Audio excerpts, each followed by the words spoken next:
With this new round of rain and snow, you can come across all kinds of surprises, some of them dangerous. You'll remember this wild scene from Placerville of a CHP vehicle stuck in a sinkhole from last week's storms. We talk with Caltrans about best ways you should prepare if you literally find yourself between a rock and a hard place. Wicked, wild weather creating scenes like these. Dangerous road conditions even the most experienced drivers find tricky to handle, especially in areas scarred and bald from wildfires. And then all of a sudden, when you get that sudden storm system, it saturates everything, and it's a high risk of actually coming down and washing out roadways. Dennis Keaton with Caltrans says our region's foothill and mountain communities are prone to rock slides and mudslides. He says sinkholes like this one in Placerville that had a CHP vehicle teetering on the edge are rare, more frequent in Southern California.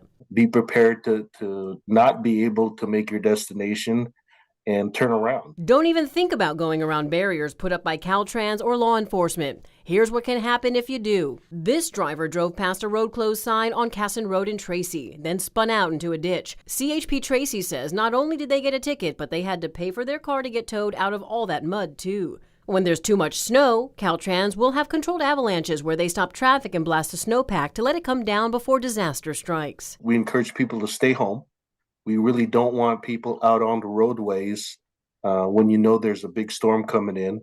If you see a sinkhole or landslide, call 911. Stay in your vehicle if it's safe to do so. Activate the emergency tracking system in your vehicle. Make sure to let family or close friends know your last location if you're on vacation. Worst case scenario, we'd rather you be late or to miss an appointment rather than someone get into an emergency situation. Caltrans also warns before leaving for long trips, make sure your vehicle maintenance is up to date and check out for good tire tread and battery life. Also plan a travel route where there are gas stations and inns along the way. Don't drive if you're tired. Pull over at a place to stay the night.